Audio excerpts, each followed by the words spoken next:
একটা successful project তখনই successful হয় যখন সেখানে কতগুলো সাকসেসফুল টিম কাজ করে। আসসালামু আলাইকুম রহমতুল্লাহ। আমি ইঞ্জিনিয়ার হাসান নাহিদ হাসান, বুয়েট 03 ব্যাচ, প্রায় 1000 খানিক ছোটো বড় স্ট্রাকচার ডিজাইন করেছি। তো আজকে আপনাদেরকে বিল্ডিং ডিজাইন নিয়ে কয়েকটা বিষয় আমি বলতে চাই, যাতে করে আমাদের প্রজেক্টগুলো যেন এফেক্টিভলি রান করে এবং খুব সুন্দর একটা প্রজেক্ট হয়।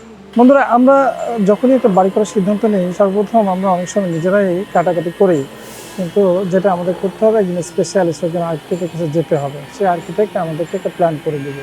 আর্কিটেক্ট যখন আমাদেরকে একটা প্ল্যান করে দেয়, সেই প্ল্যানের পরে আমরা স্ট্রাকচারে যাই।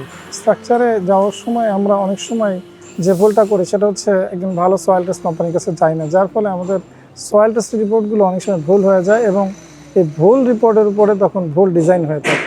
দ্বিতীয়ত, আমাদের অবশ্যই একজন অভিজ্ঞ স্ট্রাকচার ইঞ্জিনিয়ার থেকে স্ট্রাকচার ডিজাইনটা করাতে হবে, নতুবা দেখা যাবে এখানেও আমরা প্রয়োজনের তুলনায় আমরা অনেক বেশি ম্যাটেরিয়াল ইউজ করছি।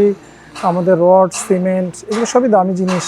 যদি আমরা ঠিকমতো এফেক্টিভলি ইউজ না করি, তাহলে অনেক সময় দেখা যাবে আইদার একটা বিল্ডিং ওভার ডিজাইন হয়ে যাবে অথবা আন্ডার ডিজাইন হয়ে যাবে। এমন হতে পারে যে বিল্ডিংটা যতটুকু তার ডিজাইন দরকার ছিল তার চেয়ে আন্ডার ডিজাইন হয়ে যাবে, অর্থাৎ খরচ বাঁচাতে গিয়ে তখন এটার সেফটি আমাদেরকে স্যাক্রিফাইস করতে হয়। অনেক সময় আমাদেরকে ক্লায়েন্টরা জিজ্ঞেস করে, এটা না করলে কি বিল্ডিং ভেঙে পড়বে?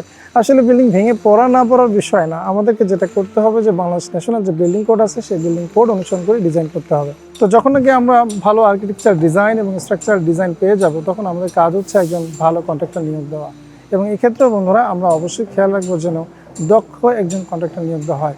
কেননা কাগজে যাই থাকুক না কেন, সেটা যদি আমার সাইটে ঠিকমতো রেডি করা না যায়, সাইটে যদি সেটা ইমপ্লিমেন্ট করা না যায়, তাহলে কিন্তু আসলে ওই ডিজাইনের কোনো ভ্যালু থাকবে না। তো বিল্ডিং আসলে সাকসেসফুলি করতে হলে আমাদের সমস্ত দক্ষ জনশক্তিকে এক করতে হবে, সো দ্যাট আমরা একটা এফেক্টিভ, যেটা আমাদের সময়, শ্রম এবং অর্থ সব কিছুই খুব সুন্দরভাবে কাজে লাগাতে সাহায্য করবে। কনস্ট্রাকশন মার্টে কিন্তু এখন একটা ক্যাম্পেইন চলছে বাড়ি বানানো নিয়ে। আপনারা এই ক্যাম্পেইনে অংশগ্রহণ করতে পারেন।